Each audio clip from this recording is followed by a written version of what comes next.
Hi, and welcome to A Sense of Wellness podcast, inspiring and empowering a healthier you. I'm your host, Susan Greeley, and I'll be diving deeper into the 4 pillars of wellness: sleep, exercise, nutrition, and stress management. Welcome to this month's episode, which is all about exercise as a powerful tool for preventing age-related decline in brain health and overall health. I have talked about this in past episodes. There's just so much research that shows that building and maintaining lean body mass as we age really can be our fountain of youth. Today, I'm thrilled to go deeper into the research on exercise and slowing age-related decline.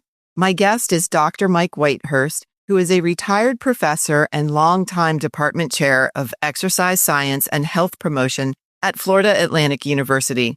Dr. Whitehurst spent most of his academic career teaching and conducting research at FAU, where he authored and co-authored numerous studies, and he taught neurophysiology of human movement, as well as graduate studies dealing with the effects of exercise on brain health and cognitive function.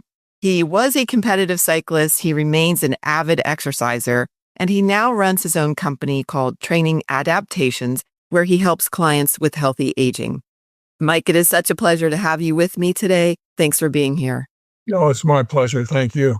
Well, this is such a hot topic in our aging society, as we all know. And of course, there's growing attention on health span, wellness, and longevity, which I think is a great thing, of course. Your career has really targeted research in the area of exercise and slowing the rate of aging on the brain, correct?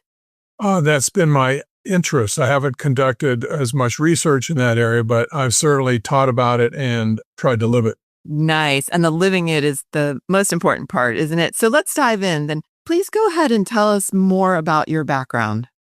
Sure. I started out interested in, and didn't really realize it as a young guy. I was very interested in my body in terms of how I could get stronger and more effective as an athlete. So played sports in high school and college, and really didn't know where I was going with that, but I realized my interest. And so I headed towards physical education and biology. And that's what I studied at the University of Arizona. And that continued on. And I went to graduate school at the University of Georgia and studied an interesting area. Back then it was very applied, but it was how human beings learn and remember motor skills. And again, back in those days, neuroscience really wasn't a thing.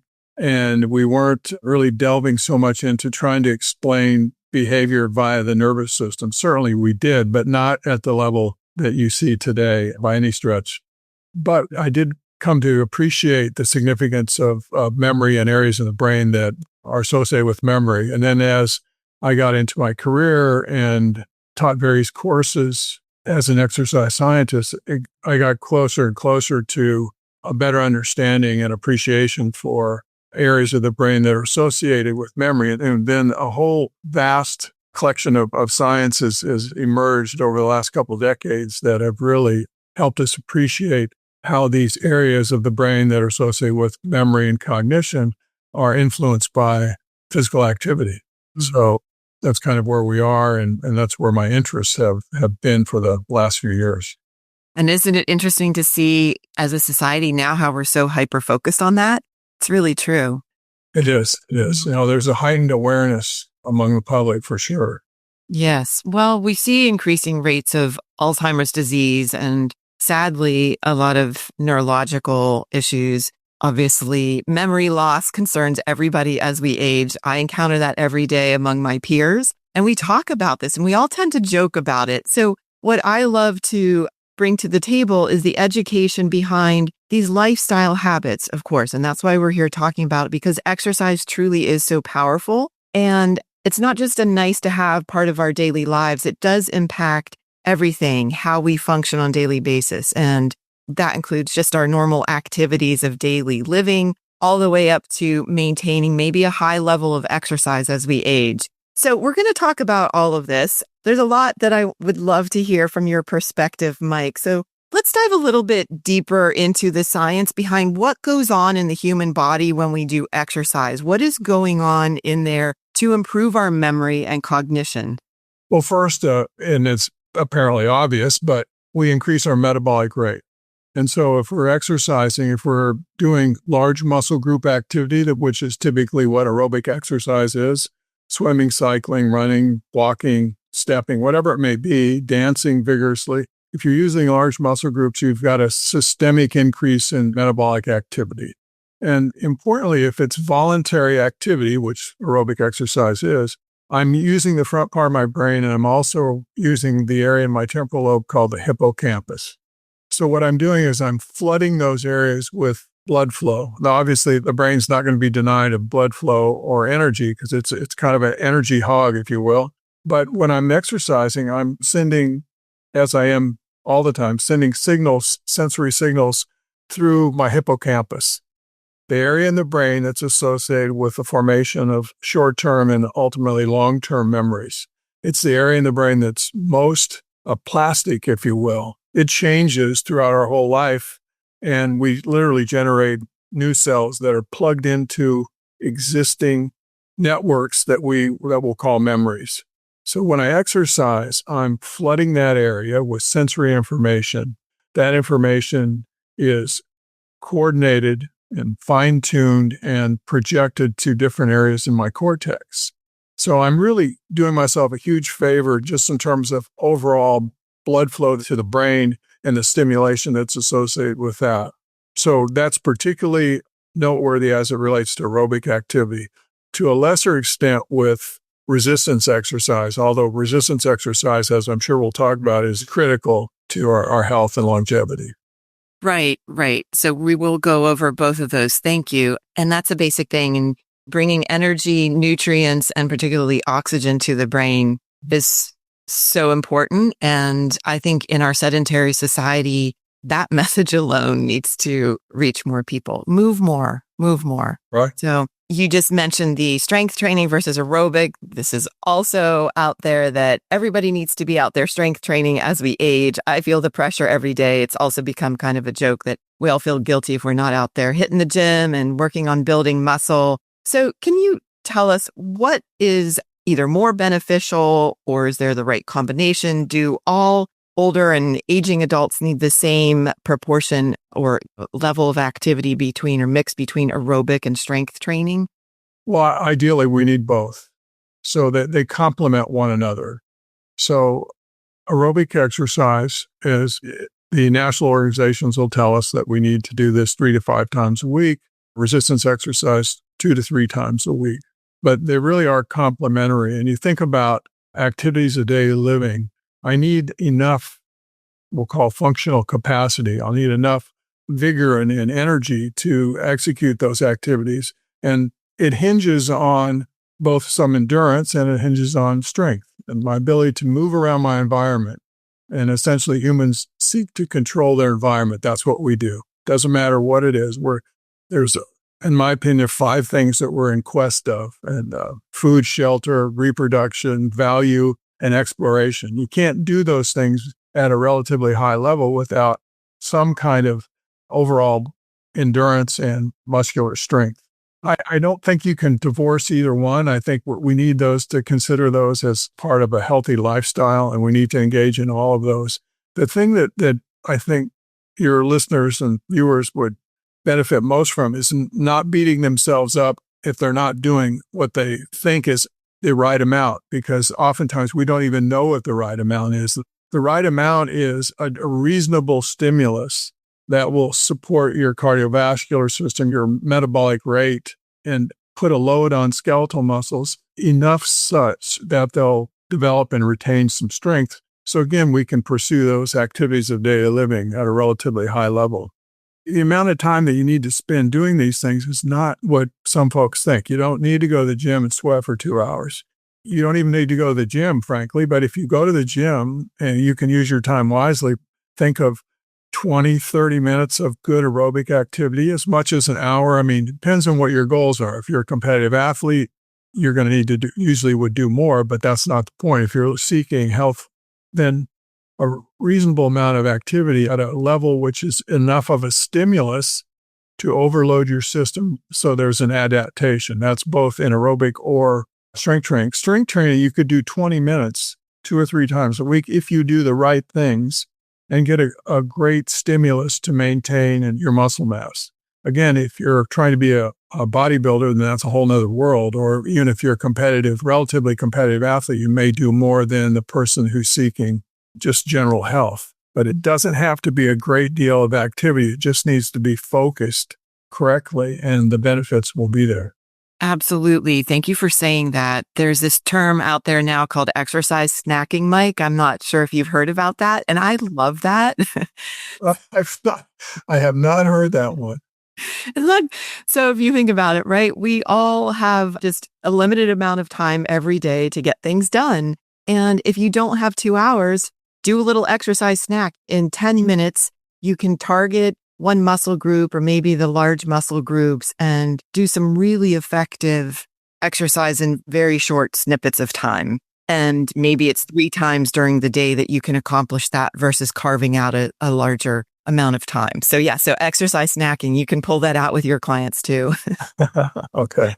Well, if you're also out there on YouTube and social media and all that, everybody bundles things into these small amounts of time, which is very helpful. And so that's what we want to deliver to people is how can you take 8 minutes and get the most bang for your buck from an exercise standpoint? Well, at least I watch all these shorts on YouTube all the time to help build strength because I fall into that category. So I love to share that with people, doing that focused exercise for shorter amounts of time, several times a week. So, we're talking about the exercise specifically. I also want to step back to maybe some of the negatives out there. I will say, like, reinforcing why we do this. Can you just tell listeners really quickly about the rate of decline that happens if we're not exercising? Then we're going to come back to the positives and how it impacts it. But I want to actually put some of those stats out there. So a normal human being, if we lead a mostly sedentary life, what happens to our muscles as we age, Mike? Well, they atrophy. They get smaller. And there's a compensatory loss in strength. So perhaps from age 20 to age 80, you lose 40%, which is pretty substantial in terms of your strength. And there's a whole change in metabolic activity that's associated with that. The muscles, not nearly as responsive to stimulation. It's not as good at generating energy. The amount of force that can be generated is dramatically reduced. This is particularly true with fast twitch muscle fibers. So basically we have 2 categories of muscle fibers, slow twitch and fast twitch. The slow is more about endurance activity and the fast twitch is more about power. And we tend to lose a higher percentage of the fast twitch fibers, which makes you a little more susceptible to being able to engage the environment and even engage the environment at times when there's a perturbation, something that goes on that knocks you off your path, so to speak, and you have to respond in a more forceful manner. Yet those fibers that are recruited aren't as available as they once were. So literally there's fewer. And there's some remodeling that goes on with the interface of the nerve with the muscle, neuromuscular synapse it's referred to. That changes. So the whole structural characteristics of the muscle changes, and it's on a practical sense, then its ability to move you around in your environment and even handle unexpected things declines. Wow. Well, you said, we'll repeat that, 40% of your muscle between ages 20 and 80. I mean, just think about that. If 40% of your muscle goes away, then what that impacts. Of course, from a nutrition standpoint, I'm going to say your metabolism, your glucose regulation, but what if you fall down? Can you even get up? That's why I wanted to bring that up again. And this is a real thing. We have so many falls and fractures in this country, and losing that muscle every decade only sets you up for worse health as we age, right? So absolutely, yeah. 1 in 3 people age 65 and older fall every year. And then there's multiple falls, and then there's the fear of falling, and then now the lifestyle has changed. Right, because of the fear. So we're working here just in talking about it to motivate people at any and every age. And I do want to mention that because I've heard you speak a little bit before about this. It is never too late to start exercising, even giving physical limitations, which most people have as we age, realistically. You and I were talking about that offline, right? We both encountered our own challenges. And that aside, it is really important to start wherever you are. So I wanted to give that bad news, and now we're going to flip it and give people very powerful information on how to start changing that today, literally at any age. You've talked about the importance of aerobic and strength training. We've talked about exercise snacking. Can you talk a little bit more about the large muscle group? So when we were saying, do some focused activity, do you recommend getting more bang for your buck by focusing on the big muscles in the body versus all around? Or is that a misnomer? No, I think that's true. I honestly feel like there's just a handful of basic exercises, and then within that, you can make some modifications. But the large muscle groups are critical. So if you're beginning a resistance exercise program, you should be doing some kind of a squat exercise where you engage your lower body. But when you do a squat exercise, you're engaging your whole body, the core, the muscles around obviously your abdominal area, your erector spinae, and on your back, and then your gluteal muscles, hips, thighs. I mean, it's a great exercise. Even if you are at a point where you can't accommodate some kind of resistance along with your own body, then you just do a body squat. If you can't squat correctly, you need to look at YouTube videos because there's a zillion of them, and it's easy to find a nice explanation of how to get your body in a correct position where you have a neutral spine and you're able to squat. Even if you can't squat to 90 degrees, if you can only go 10 or 12 degrees or 15, 20 degrees, some people ought to be doing that. And then if you're not stable, hold on to something. Position yourself in your home environment or wherever you might be where it's safe and you have an out, meaning you can grab something, or even if you were to fall down, it would be a soft landing. So I want to encourage people not to be put off by their lack of strength, but rather to pursue an activity, even in a small amount or small range of motion. So the large muscle group, like a squat or a deadlift. Deadlift is more complicated and requires, I think, some guidance for sure. Both of those do actually, but you can find qualified people to help you. And you can see these things on YouTube. But again, back to your question, critical things to do is large muscle group. I would also add that other exercises that are pushing and pulling, because in our environment, that's what we do. We push and we pull, we reach overhead and put something on a shelf. We stabilize ourselves while doing those kinds of things. So 4 or 5 simple exercises where you focus on your lower body, your whole body, your core through large muscle groups. And then even some smaller group activities where you're pushing and pulling, like a curl or some kind of a pressing motion, a push-up, a bench press. If you're older, I think some very controlled overhead presses are okay, depending on your back and your experience and so forth. But think of it that way. In my environment, I'm pushing things around, I'm pulling things around, I'm stabilizing myself as I reach across the table or to put something on a shelf. But you don't need a great deal of exercises. You need some key ones that engage the muscles, particularly, as you mentioned, the large muscle groups. Mm-hmm. No, that's extremely helpful because it's intimidating to people who haven't been in the gym or doing any of this their whole life and say, okay, well, I get it. I hear you. How do I start? Which exercises do I prioritize? So that short list is really excellent. And this is coming from some of what I've learned also by watching these YouTube videos. Literally, I Googled some young physical therapists. My son knows this because he's in this field too, Mike, and he works specifically with people over age 50 and showing the squats. I want to mention quickly about the chair version. If you aren't able to do a full squat, you can do the sit to stand, and that's for all humans. If you can't get out of a chair on your own, I think, start with that and improve that strength.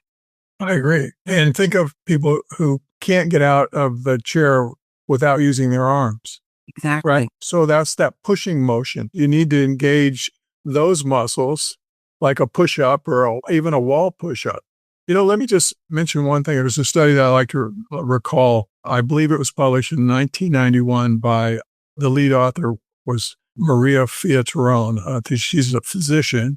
I haven't followed her work for a long, long time, but she did a really nice study with older adults, very old. They were in their late 80s, early 90s, and they were in an assisted living facility. She did a strength training study with those individuals and found an enormous increase in basic strength. Imagine sitting on an end of a table and you're extending your legs, leg extensions, that kind of activity. But it was very focused, progressive resistance over, I think, 10 weeks, if I'm not mistaken. But the take home is that those folks, many of them, I think there was a small group, maybe 10 or 12, and half of them had walkers. And by the end of the study, there was a dramatic increase in strength and mobility. And by the way, all of these folks were on medication. They had limitations because of their age and the fact that some of them had some disease processes, as you'd imagine, but they all benefited dramatically from that kind of activity. I think it's important that we point out that, if you're not sure, you're going to need some assistance. You need some guidance, and find a qualified person or individuals, or if you can take part in the sneakers program that at least I think used to exist through various insurance companies, get a reduced rate to go to gyms. And so you could perhaps recreational centers, that community rec centers have great facilities oftentimes, and it's very inexpensive. So anyway, drifting away a little bit, but I just... No, that's not a tangent. That's an awesome recommendation. I wanted to say that. Love that study. This is very empowering, and Silver Sneakers does still exist. That's part of it too. It doesn't have to be an expensive program or expensive gym to get started. Back to that study for a minute, think of that. Just improving the mobility of these older adults in the assisted living community. That's tremendous. That decreases a burden on everybody and helps everybody actually feel better, right? If you can get up and socialize and move better without a walker, there's so many benefits to that. So thank you for mentioning that study. I know you have so many studies you could probably bring into the conversation. So since I'm thinking in those terms, can you tell us, this is a complete different topic, I suppose, but I've heard about BDNF. We're going to get a little sciencey. What is BDNF? Because, you study the brain specifically. What is it and what happens during exercise? Okay, so BDNF is brain-derived neurotrophic factor. It's a growth factor, just like it says growth. It stimulates growth and neuroplasticity. It's produced in the nervous system, particularly in the brain, in large amounts, but it's also produced in other organs, including skeletal muscle, at a much lower level, but it can cross the blood-brain barrier if produced by skeletal muscle and even add to or act as an additional source of that growth factor in the brain. But in terms of the brain, so if you could imagine, if you position your index fingers, the tips of your index fingers next to each other, like facing, that little space exactly is the neural synapse where one neuron is communicating with another neuron. So if I'm active and I'm stimulating that, we'll call it a pathway. If I'm stimulating that pathway, then those two neurons are communicating. I'm sending a signal from neuron A to neuron B. If I do that repetitively, as in needing to keep my mental focus on various topics, I'm thinking about things, or when I'm exercising, noticing how my form moving around. If I'm out jogging, knowing where I am spatially, literally, I have my map going, so to speak. I'm stimulating these neural pathways. And as a result of that, these neurons will secrete brain-derived neurotrophic factor. And then that growth factor stimulates the cell from which it came and also the cell that it's communicating with and the surrounding area. So cells release this growth factor. It's taken up by cells, and it triggers this cell to signal itself to produce more protein. So we're talking about how that stimulates the pathways that lead back to the nucleus of the cell where our DNA is housed. And we're literally stimulating areas that are associated with activating specific genes. Okay, and those genes then are decoded and proteins are made. And then we shuttle those proteins throughout the cell as needed. But that's, maybe I got a little bit off track there, but the brain-derived neurotrophic factor stimulates growth of the system. So the system being neurons that make up pathways that connect with various areas of our brain that allow us to do all the things that we do. So it's incredibly important. As we age, our production declines. However, it's been shown without doubt that aerobic exercise and somewhat resistance, but primarily aerobic exercise, stimulates BDNF expression and therefore provides that growth potential that we need throughout our lifespan. That's excellent. Thank you. So that explains the decrease in the decline in our brain health as if we stay active. And when you say aerobic activity, I think for most people as we get older, maybe that's simply power walking. Yes, absolutely.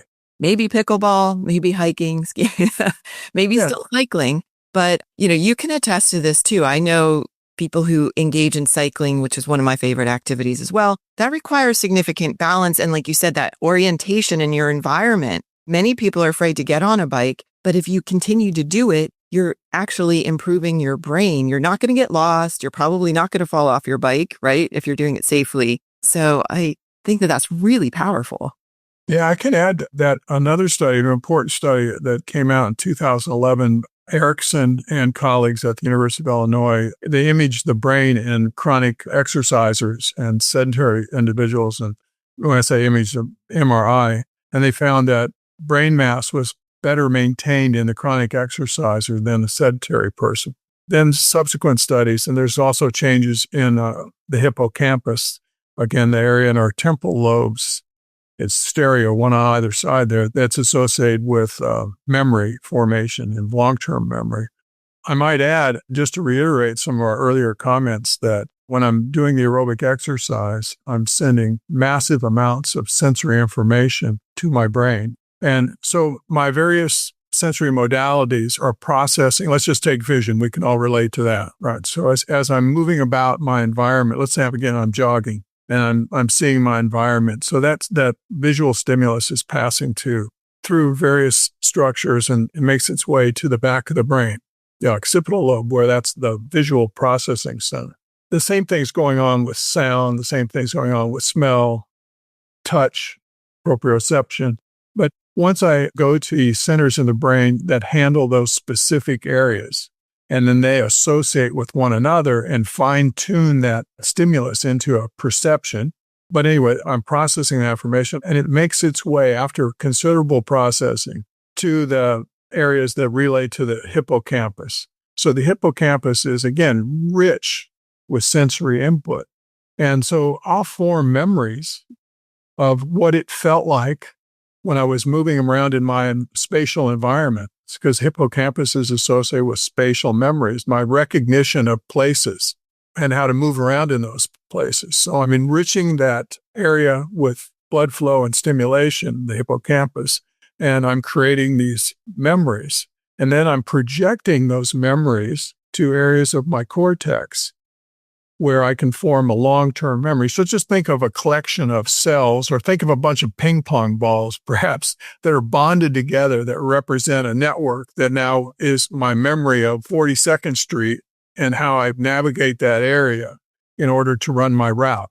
So what's going on is this massive enrichment of energy and blood flow and stimulation of these neural networks. So if we go back to brain-derived neurotrophic factor, those networks are secreting brain-derived neurotrophic factor. The neurons themselves, the terminal branches, are secreting this powerful growth factor, and it's being utilized by the immediate area. And then the other terminal branches where I'm depositing my memory. And so I'm enriching all those areas. So I think it makes sense, I hope, that at this point that a vast amount of my brain is getting a benefit from the aerobic exercise in particular, because again, it's flooding the hippocampus and other areas in order to process those electrical signals or activity. Mike, thank you. All right, you've more than sold me on it. And this is extremely important because I can't even tell you how many times I hear, oh, I don't need cardio. I'm focusing on the strength training. I hear that very frequently these days, and people poo-poo cardio. Well, if they heard every bit of what you just said, I know that they're going to change their tune. And it's the combination. And you said that from the beginning, but I now really understand why. I find that so fascinating. I love all that information. think understanding the why and how truly fascinating the human brain is, and that neuroplasticity, it's growing. Like, we can impact so much through lifestyle. I live and breathe all this. I talk wellness and lifestyle, but I want people to understand it's not just nice to know information. There's so much going on behind it. So thank you for sharing every bit of that. It's, like I said, truly empowering and motivating as well. So let's talk a little bit about, we know we have to do both aerobic and strength training. Is there a best or better time in the day to get the most benefit, whether it's from building muscle or for your metabolic health? Well, hormonally, we're pretty active in the morning, perhaps more so than later in the day. So that might be a motivation. But I think ultimately it just boils down to your comfort level. Some people say, I could never exercise at 6 a.m. Others say, I have to, that's it. I got to get it done then. I feel good. I start my day that way. I really think it's up to the individual. That's not a very scientific answer, but That's okay. I think that's good. Plus, you have to figure in what you've got going in your typical day and where it best fits. But the important thing is to get it done. No, that's helpful. So I don't have any argument against my teenager wanting to exercise late in the evening when I want to go to bed. It's 9:00. My mom wants to go to bed. He wants to go exercise. No, I joke, but I think that's very helpful for people. Many are thinking they too, in my experience working with clients, they wonder if they're getting the most metabolic benefit early in the morning. And I say the same, work it in when you can and what fits with your schedule. So I'm glad you backed me up on that. Okay, let's timing. And then I want to talk a little bit about testing. So we're doing all this. We're now in this world of health data and technology. There are some really important indicators of our long-term health and longevity directly. In fact, almost all of them, if you listen to Peter Attia, we're out there, directly related to exercise. So let's talk about a couple of those, or at least one of them, the major one, what I'm going to bring up, which is our VO2 max. I think most people who are tuned into health and wellness know the term VO2 max, but don't necessarily know what it is. Can you define VO2 max for us? It's the maximum amount of oxygen you can deliver to working muscles and that they can extract oxygen from that blood. So I'm sending blood flow from my heart throughout my body. The muscles are extracting oxygen from the blood and using it to generate energy. So it's the maximum amount of oxygen that can be delivered and consumed by active muscle. And why is that so important? Well, that's the whole basis for our ability to exist. You can look at it this way. At rest, we have a very small need for oxygen. I mean, we have a basal need, but beyond that is going to be determined by our activity level. So at rest, we have a certain amount. I can get more technical that we know from vast amounts of studies over decades that we consume 3.5 milliliters of oxygen for every kilogram of body weight per minute. Wow. Okay, that's called one metabolic equivalent, or in short, one MET. So that's a universally agreed upon resting metabolic rate. Now there's some variation, and then what we do is then from there we can identify the metabolic cost of various activities. So it might cost 5 times my resting metabolic rate to rake some leaves. Ah, okay. Right? Or to carry a couple bags of groceries 20 feet or whatever. They may require an additional effort, and I can quantify that. So back to your original question, though, it is an indicator of your aerobic capacity. In other words, how much oxygen can I deliver? Mm-hmm. That's your cardiac output, heart rate times stroke volume. And then how much can I actually extract? That's your arterial venous oxygen difference, AVO2 difference. So you've got a delivery system, you've got a utilization system. And so that's what VO2 max is about. Obviously, the higher that level, the more aerobically fit you are, the more capacity you have to utilize oxygen to produce energy. So here's another way to look at that. Again, I try to use the idea of your basic metabolic rate and then how multiples of that are associated with various activities. So perhaps that's useful. Let's see, like an average college male might have a VO2 max. A healthy male might have in the low 40s. Okay. So 40, we'll just round it up 40 and say 40 mLs per kilo per minute. If you're an elite cyclist, probably 70 to 80, which sounds like a lot, and it is. Wow. So it's almost twice as much as a college person. Is that a young man limited with a 40 ml? Not at all. Can do anything. Now let's take the young man's grandfather, who's typical of his generation, inactive, has gained visceral fat over the years, maybe has some fatigue going on that he didn't recognize a few years ago, and he goes to the cardiologist, and they say, oh, we better do a stress test. Does the stress test, and he finds out at the end of the stress test that his capacity, his metabolic capacity, maximum was 15 mLs per kilo per minute. And so, the VO2 max translated into functional capacity, Right. is useful. And it is useful in the context of people who appear to have some limitations. But anyway, I'm moving around a little bit here, but the VO2 max definition is clear. It's delivery system and utilization, and it does predict your morbidity and mortality. Is it the only predictor? Of course not. But if you have a low VO2 max or a low capacity to deliver and use oxygen, then your world is going to get smaller and you'll be less able to engage in activities of daily living. Right.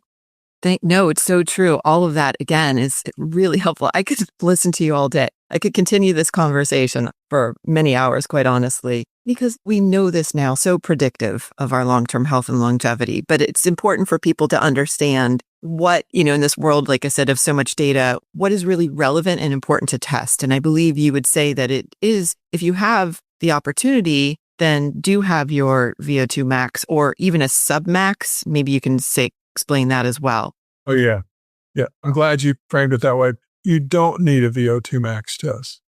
A submax test would be just fine, especially for 99% of the population. I mean, if you're an elite athlete or aspire to be an elite athlete, measure your VO2 max with the modality that you practice. If you're a cyclist or a runner or those swimmer, that can be useful because very small adjustments can mean the difference between performing well or not. And again, it's about ultimate performance with those particular groups. For the average person, it's not at all. Even just a regular amateur cyclist, they don't need a VO2 max test. You can do sub-max, as you mentioned, or they could literally recognize their heart rate while they're training and become familiar with the perceived physical effort.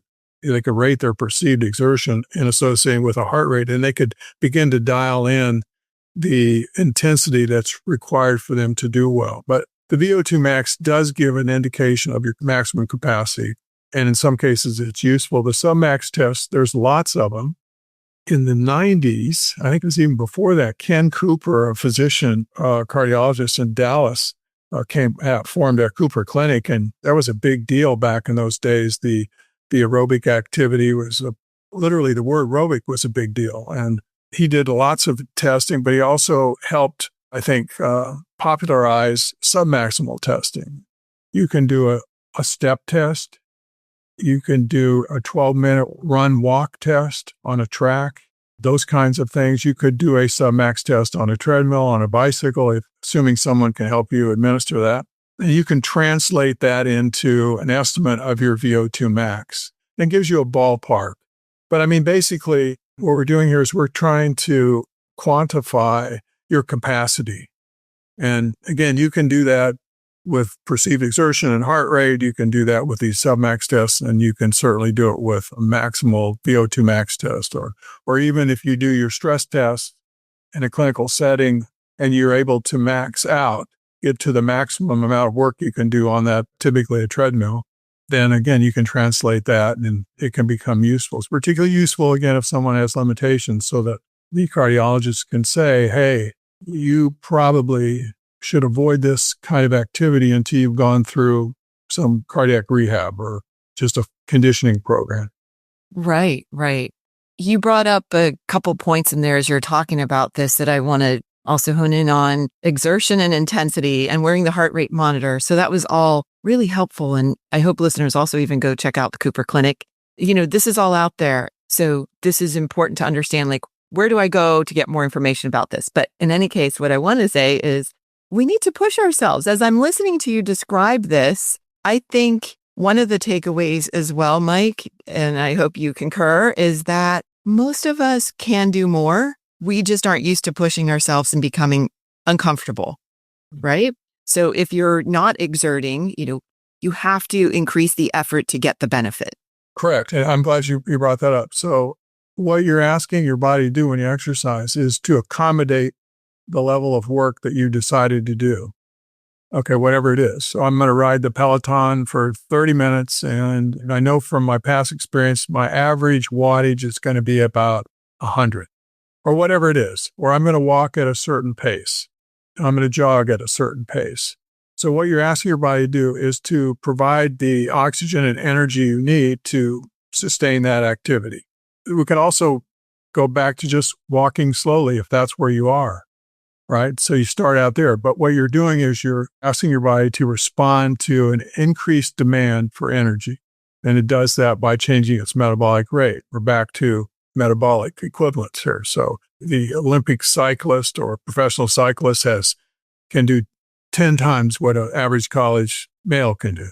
Mm-hmm. That's required for that particular activity. The average college male is more than capable of moving around. But if you get a certain level, then if that declines, then you're at risk. But at any rate, what you're doing is asking for your body to handle that additional load to respond. Now, if you've been doing this for a while and you're comfortable, you need to push a little, as you mentioned, you need to push a little bit more to cause the body to ramp up its behavior to meet the demands of the task. So let's just say you're walking at a 12-minute per mile pace, or let's say 15-minute per mile pace, and that's very comfortable. And you've worked up from walking around your block to 3 miles, and that's great. That's terrific. But same old, perhaps you need to shoot for a 14:45 mile or a 14:30 mile. And when you do that, the metabolic requirement goes up and your body's responds in kind. And that's what you were hinting at, that you need to go beyond the comfortable level that you've established as a result of whatever you've been doing so that your body will have an increased need to produce the energy that's required. So if your body will respond, and that's an adaptation. So all the things that we've talked about thus far really relate to an adaptation. So putting yourself in a position to require additional energy requires your body to respond. And if you do that repeatedly, there will be an adaptation. There's an adaptation immediately, but you want that to persist. So you've got to obviously continue to do the activities you've been doing.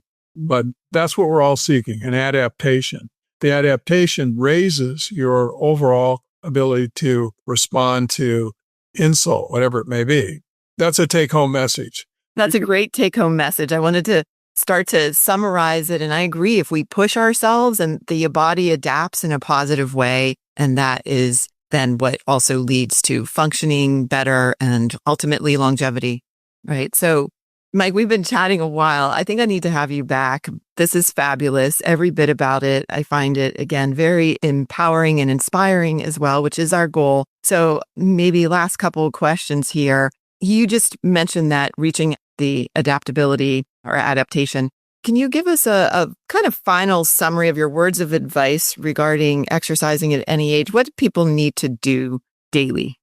Sure. So you need to get your notebook out, and you need to jot down the date, and you need to jot down what you're going to do for that exercise, whatever it may be. And you need to do aerobic exercise at least 3 times a week, and you need to do resistance exercise 2 times a week. Does it have to be a long, drawn-out thing? It does not. You get maximum benefit if you're dialed in to administering the dosage, if you will, of exercise that's good for you. Think of it that way. If I'm breathing relatively hard when I'm doing my aerobic exercise and I can carry on a conversation, you're doing great. And if you want to grow that capacity, then you have to go a little harder, a little longer. But again, go back to your notebook, jot down what you've been doing. And the resistance exercise is similar. You want to do a progressive resistance exercise program. That term came out in 1948. physician, Dr. DeLorme, came out with that term. Still used today, still makes sense. You need to progressively overload the system in order to force an adaptation. So if you did a squatting exercise, if you did some kind of a curling motion where you flex your elbows while lifting a gallon of water or a dumbbell or whatever it may be, or you do some kind of a pushing exercise like a push-up, a wall push-up, those kinds of things, you do a handful of repetitions, rest, do a handful of repetitions for each of those activities. That's going to be very helpful. So when I say repetitions, you don't need to do a lot of repetitions to get strength. In fact, the basic guideline is low repetitions, heavier weight translates to strength. And that's the truth. That's all you need to do. You need to do it safely and with good posture so you don't hurt yourself. But you get a lot of bang for your buck in terms of time, and what you're really after is strength. If you have other goals, then you have to make adjustments. So anyway, to summarize that, it's several times a week for both activities and a concentrated effort where you overload your cardiovascular system and you overload your skeletal muscle in a healthy, safe manner. You'll get an adaptation that will benefit you in terms of increasing your capacity to enjoy your activities of daily living, to pursue those throughout our lifespan. That's it. You just summarized it. You have given us so much valuable information today, Mike. I love our conversation. So just for me to summarize too, and I say this in the world of nutrition and with making all habit change, track it. Tracking it is your best tool. It's the simplest, best tool to watch your progress over time. I love that. And just do it. Push yourself, just do it. So I have one final question for you today, Mike, and I ask this of all of my guests. What is one thing you are grateful for today? Oh, my family. Yeah, that's a simple, right? Yeah, I'm really proud of them. Excellent. Oh, I love hearing that. I feel the same. So I guess my final question is, where can our listeners find you? So my company is small, and I do that on purpose. I'm not trying to make a living as much as I am on impact with maybe a couple of people at a time. My email is mw267451@gmail.com. So they can reach out to me and we could talk and see. I always say we have to see if we're a fit. Exactly. Well, I can include that in the show notes. This has been so fantastic. I can't thank you enough for joining me, and I would love to have you back. Great. Thank you so much. It's been a pleasure. Mike, you too. Thank you for taking time to join me and listen to this episode. You can find more information and subscribe to the Sense of Wellness podcast on our website at ccphp.net/sens. This show is brought to you by Castle Connolly Private Health Partners, a concierge medicine organization that partners with and supports exceptional physicians to deliver an unrivaled experience of comprehensive, collaborative, and attentive care for a preventative approach on health and optimal well-being for members. Be sure to listen in next time to the Sense of Wellness podcast, and remember, simple daily habits matter most.